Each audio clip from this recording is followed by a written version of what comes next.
L'étoile et le jasmin, une émission créée par André Naoum et présentée par Maya Naoum sur Judaïque FM.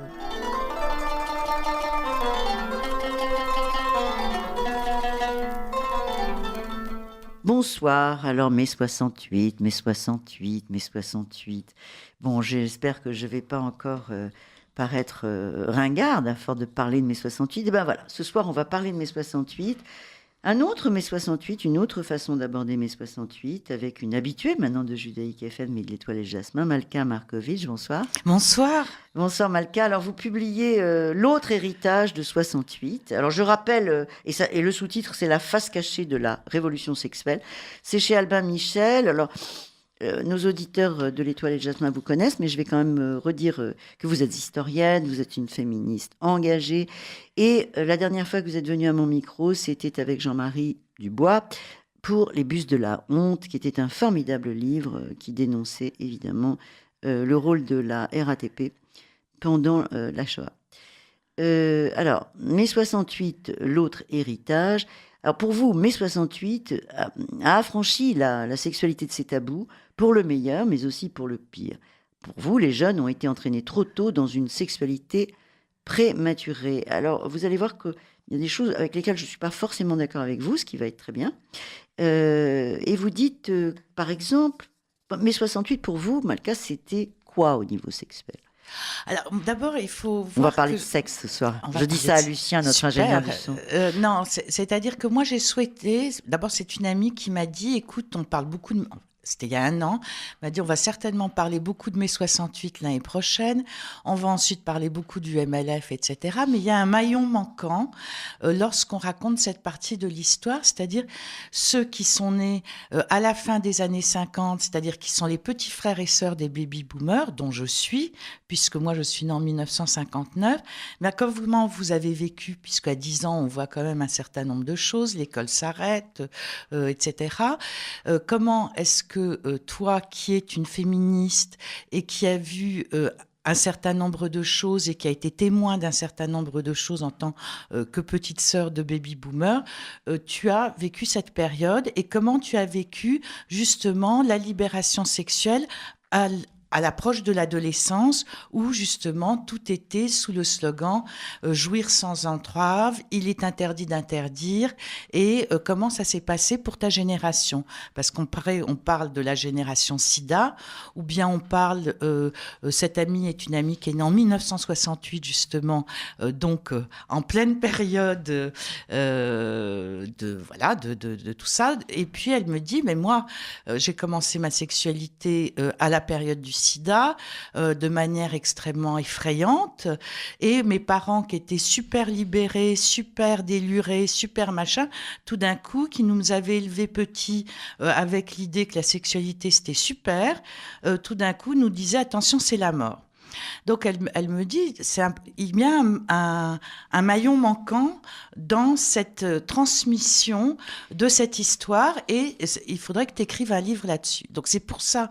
Oui, non, le livre est vachement intéressant. Non, mais ce qui est intéressant, bon, vous parlez de 68. Alors il faut rappeler quand même que dans les années 50-60, il y a eu quand même Bardot, il y a eu cette espèce de sexualité extrêmement ouverte. Enfin, la femme était vraiment libre. Enfin, elle se libérait, pas économiquement, mais il y avait ce corps en bikini, il y avait tout ça.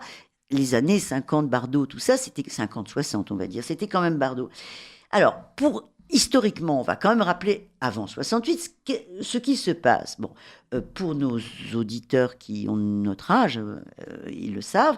En 56, donc dans cette période dont je parle, Évelyne Sulro va créer ce qui va devenir le planning familial. Vous donnez un rôle pas assez important à mon sens à Pierre Simon, qui est quand même un type vachement important, et je signale d'ailleurs qu'un livre très très bien, j'espère le recevoir, sur Pierre Simon, oui, est sorti cette semaine, sur Pierre Simon, qui est quand même un grand féministe et qui a beaucoup fait pour les femmes. Bon, donc ça c'était ma petite parenthèse.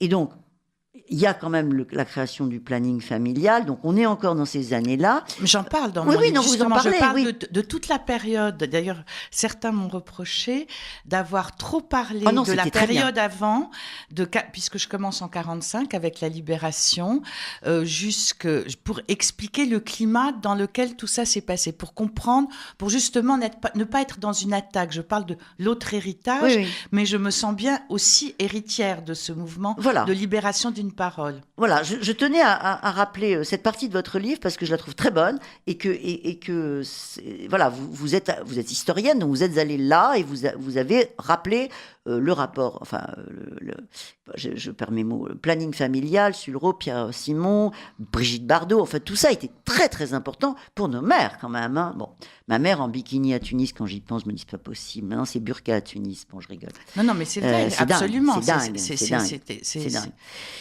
Alors, donc, quand vous dites, donc on arrive à 68, quand vous dites l'autre héritage, alors l'autre héritage, on est bien d'accord que pour vous, en 68, il y a une libération sexuelle qui se produit. Sauf que, et c'est la question que je vais vous poser, moi, je devais avoir 12-13 ans, 13 ans, je deviens trotskiste, comme tous les juifs d'ailleurs, ils deviennent tous trotskistes, et il n'y a pas de sexualité, Malka. Il n'y a pas de... On est asexué. Dans les organisations, on n'a pas le droit d'être dans la sexualité. On est tous asexués. Les filles sont habillées comme les garçons. Il n'y a pas ça. Ça dépend des lieux. Et depuis que j'ai écrit ce livre, j'ai reçu justement un certain nombre de témoignages. Alors, il y a mai 68, mais il y a aussi ce qui se passe dans les années qui suivent, y compris l'émergence du MLF et d'une parole des femmes, puisque les femmes étaient quand même consignées en 68 à faire le café aux révolutionnaires. Donc, on était des mecs, quoi.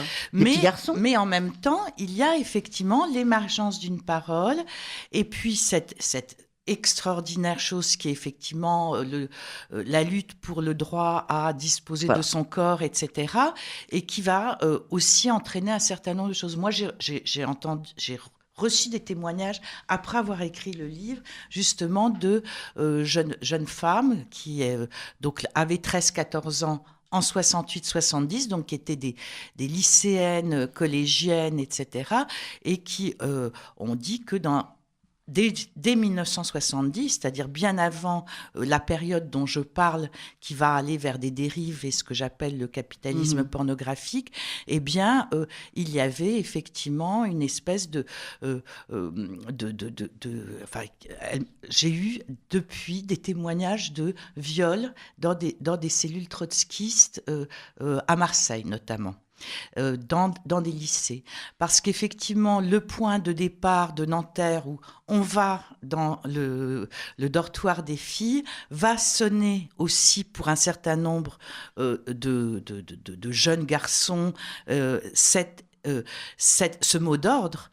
On va dans la partie des filles, lorsque des collèges ne sont plus mixtes, que c'est une espèce de grande pagaille et qu'il y a eu aussi ça. Alors, je ne dis pas que c'est la règle. Hein, oui, non, mais en tous les cas, l'énoncé des choses, les dogmes, ce n'était pas ça du tout, c'est ça que je veux dire.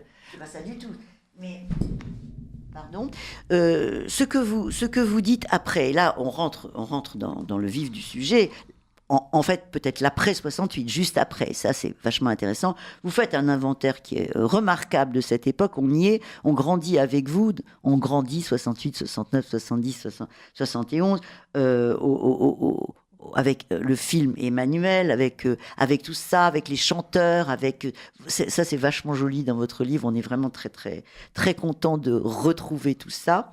Mais pour vous, Malka, qu'est-ce qui se passe après alors? Création du féminisme, enfin invention du féminisme militant, et parallèlement à ça, une pornographie. Alors, je me resitue dans ma génération, c'est-à-dire cette génération qui a vécu comme dans une bulle cosmique les années 60, c'est-à-dire on est petits frères et sœurs des baby-boomers, voilà, la télévision arrive dans les foyers, c'est super, il y a les Beatles, il y a tout ça. Inventaire très bien dans votre livre. Voilà, je veux dire, c'est merveilleux. Quand on a 9 ans en février 68, on rêve de Jean-Claude Killy et on voit, je veux dire, et puis bientôt il va y avoir, voilà, la course entre les Russes et les Américains pour aller sur la Lune, etc. etc. Donc, on a l'impression que le monde ne peut qu'aller mieux, qu'il suffit de justement faire tomber tous les derniers tabous dans cette France un petit peu extrêmement réactionnaire, avec le retour du général de Gaulle qui ressemble à un vieil éléphant pachydermique. C'est comme ça qu'on le voit quand on est enfant, quels que soient les milieux, parce que j'ai interviewé une quarantaine de personnes nés entre 1941 et 1971, justement pour avoir une espèce d'éventail des impressions qu'ils avaient de cette période. Et effectivement, là, qu'est-ce qui se passe ? C'est les vacances. Quand on est à l'école et qu'on a 9, 10 ou 11 ans en 1968, on ne va plus à l'école. C'est les vacances, il fait beau. Quand on habite à Marseille, on va à la plage. Et puis du jour au lendemain, les yéyés sont balayés. Johnny, qui était l'idole des jeunes, va mettre des chemises fleuries. Tout le monde va se prendre pour Love and Peace à San Francisco. Et on se met tous à se mettre des petites robes et des petites fleurs et trouver que tout ça est absolument merveilleux. Et donc, je parle de cette espèce effectivement, de libération des corps, de libération des rêves, de libération de toutes ces choses-là. Et en même temps, quand on devient adolescent dans cette période-là, on ne comprend pas forcément, on se bat pour l'avortement et la contraception si on est petite sœur de baby-boomeuse alors qu'on n'a même pas ses règles. Donc, je veux dire, on n'est même pas dans cette dimension, on est déjà dans une lutte politique sans avoir encore eu le temps de s'approprier son propre corps. Et il va y avoir, au tournant des années 70, justement, on a encore ces vieux professeurs. On a eu les mêmes méthodes que les baby-boomers. Hein. On a eu la Gardée Michard, on a eu la méthode Becher. On n'est pas du tout dans la méthode globale. On a appris à lire, à compter, à écrire, comme les grands, comme ceux qui sont plus âgés que nous. Et là, tout d'un coup, on voit des jeunes hommes, des jeunes femmes super beaux qui arrivent, qui ont été étudiants en 68 et qui deviennent enseignants dans les lycées, qui sont super sympas, où il y a pas, qui fument en classe, où il n'y a pas de différence générationnelle, où effectivement, et on est complètement subjugué. Et c'est de ça, c'est de cet état, je dirais presque d'ostentation et c'est vrai quand on voit des vieux profs, moi je me souviens d'un prof que j'avais qui était un prof vraiment à l'ancien temps, un prof de français je vais pas donner son nom parce que s'il est encore vivant le pauvre, mais qui était voilà avec un petit complet gris machin qui ressemblait à un vieux parchemin, qui était très ennuyeux. Tout d'un coup on voyait ces beaux jeunes hommes et ces belles jeunes femmes avec des cheveux longs et qui étaient très transgressifs et qui tutoyait tout le monde et qui s'asseyait sur la table, etc. Et qui était d'une liberté, qui avait cette espèce de liberté qui nous entraînait et qui nous entraînait aussi, puisque on pouvait parler de tout, qui nous entraînait aussi dans ce que j'appelle, parce que j'ai fait pas mal d'interviews là-dessus, une sexualité prématurée. C'est-à-dire qu'il y a plus... il y avait eu le film autour de l'affaire de Gabriel Russier. Oui, j'allais vous demander. Voilà, qui a été un moment extrêmement important, mais qui est dans un cadre bien précis. Il faut voir que la majorité à l'époque était encore à 21 ans, donc c'est pas du tout la question, les questions de... On rappelle que Gabrielle Russier tombe amoureuse de son élève tombe amoureux d'elle, et ils ont une histoire, ça va se terminer d'une façon tragique. Ça va se terminer d'une façon tragique, et c'est mis en forme par André Cayatte dans un film qui va avoir un grand succès en 70, qui n'est pas tout à fait fidèle à l'histoire, puisque justement il le romance avec Annie Girardot qui est remarquable, justement avec l'esprit 68. Quand on lit l'histoire de Gabriel Russier et de l'homme qu'elle a aimé, qui avait plus que 18 ans. C'est fou. C'était un homme. C'était un homme. C'est pas du tout la même histoire qu'on transmet dans les images de ce film. Les images de ce film, justement, il n'y a plus aucun... Je veux dire, il y a on part en vacances avec son prof, tout le monde est en bande, avec des grands pantalons à fleurs, etc. C'est pas l'intensité et la réalité de la vraie histoire de Gabriel Russier avec son élève. Et d'ailleurs, donc on va pas s'éterniser sur Gabriel Russier, mais ce film va avoir énormément d'importance pour toute une génération et aussi faire partie d'un climat où justement, eh bien, on passe à l'acte.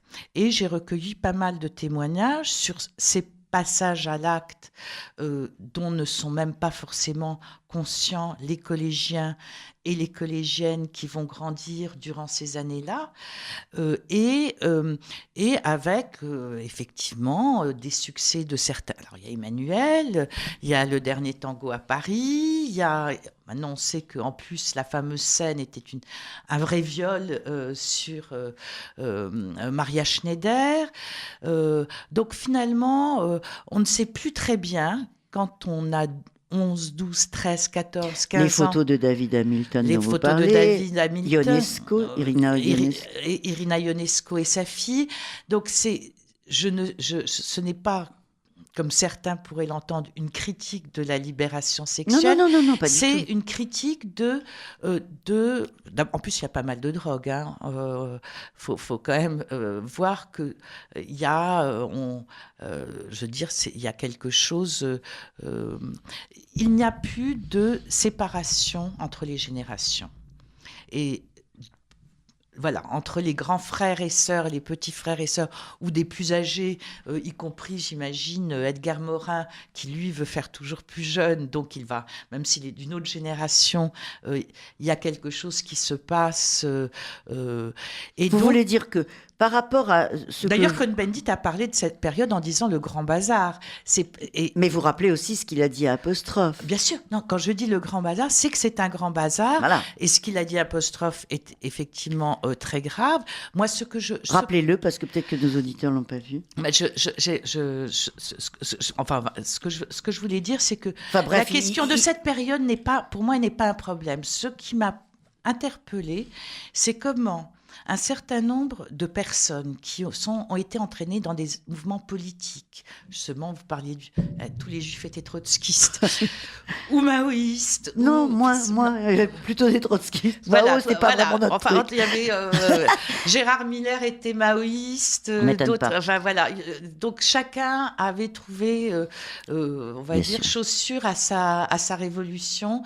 Trotskistes, puis les situationnistes, puis les anarchistes, et puis les conflits avec... Enfin, bon, bref, il y avait vraiment le bazar. Le grand bazar.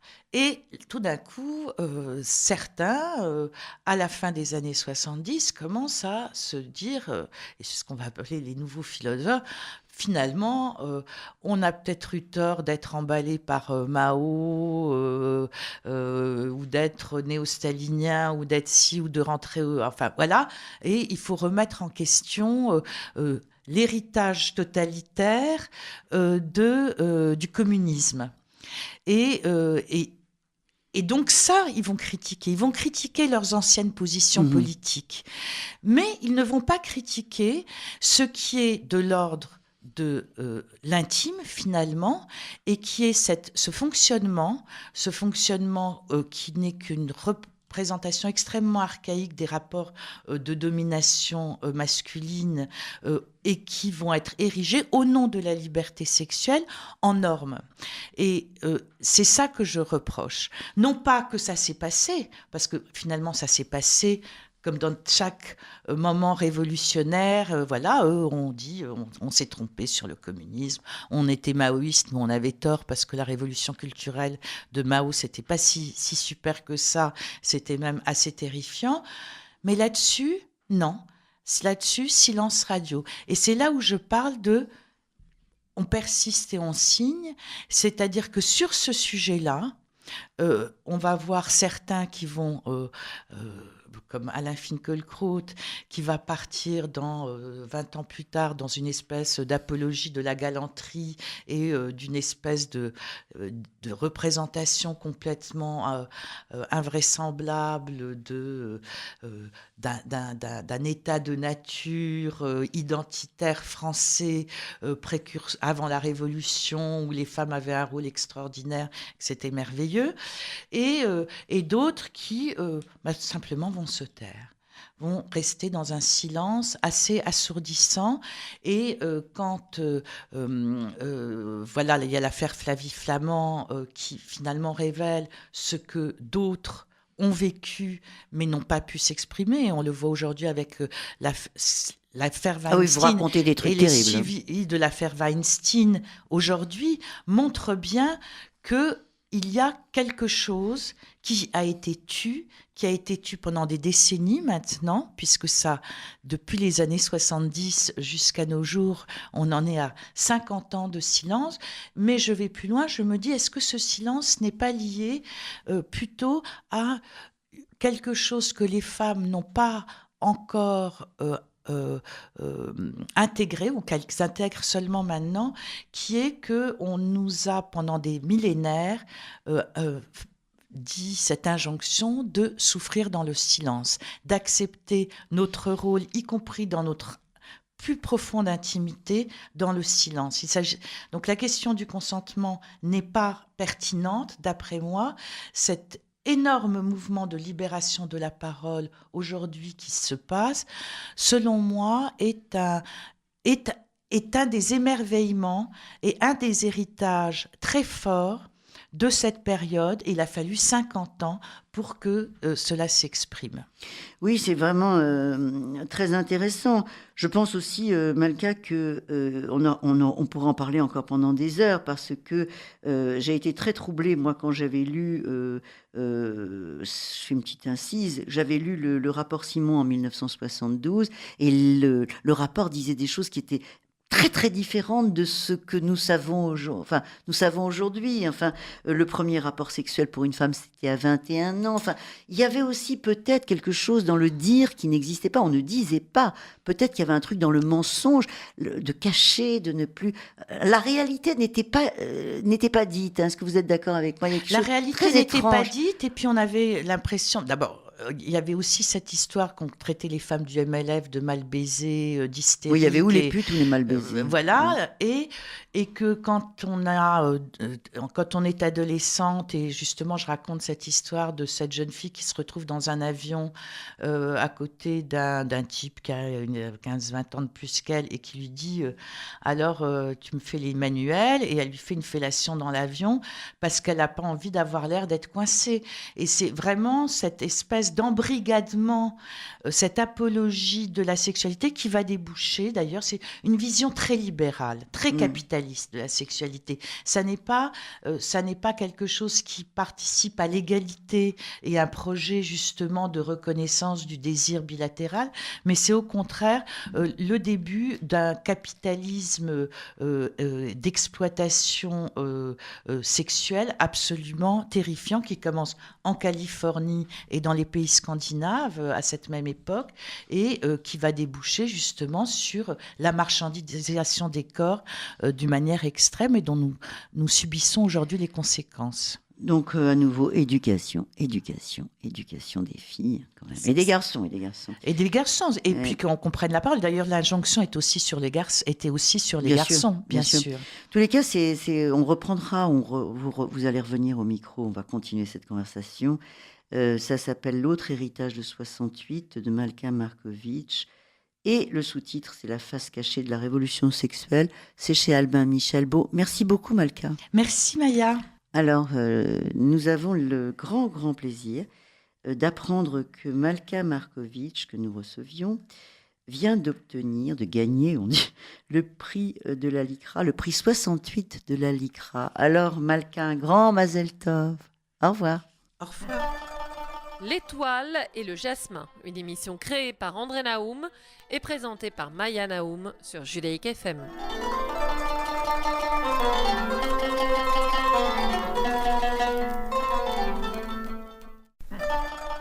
L'étoile et le jasmin, une émission créée par André Naoum et présentée par Maya Naoum sur Judaïque FM.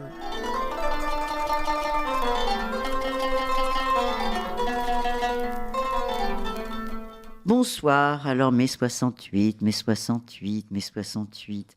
Bon, j'espère que je ne vais pas encore paraître ringarde à force de parler de mai 68. Et bien voilà, ce soir on va parler de mai 68. Un autre mai 68, une autre façon d'aborder mai 68, avec une habituée maintenant de Judaïque FM et de l'Étoile et le Jasmin, Malka Markovitch, bonsoir. Bonsoir. Bonsoir Malka, alors vous publiez L'autre héritage de 68. Alors je rappelle, et le sous-titre c'est La face cachée de la révolution sexuelle. C'est chez Albin Michel. Alors nos auditeurs de l'Étoile et le Jasmin vous connaissent, mais je vais quand même redire que vous êtes historienne, vous êtes une féministe engagée. Et la dernière fois que vous êtes venue à mon micro, c'était avec Jean-Marie Dubois pour Les Bus de la honte, qui était un formidable livre qui dénonçait évidemment le rôle de la RATP pendant la Shoah. Alors, mai 68, l'autre héritage. Alors pour vous, mai 68 a affranchi la sexualité de ses tabous, pour le meilleur, mais aussi pour le pire. Pour vous, les jeunes ont été entraînés trop tôt dans une sexualité prématurée. Alors, vous allez voir qu'il y a des choses avec lesquelles je ne suis pas forcément d'accord avec vous, ce qui va être très bien. Et vous dites, par exemple, mai 68, pour vous, Malka, c'était quoi au niveau sexuel ? Alors, d'abord, il faut voir On va parler de sexe ce soir. Je dis ça à Lucien, notre ingénieur du son. Non, c'est-à-dire que moi, j'ai souhaité... D'abord, c'est une amie qui m'a dit, écoute, on parle beaucoup de...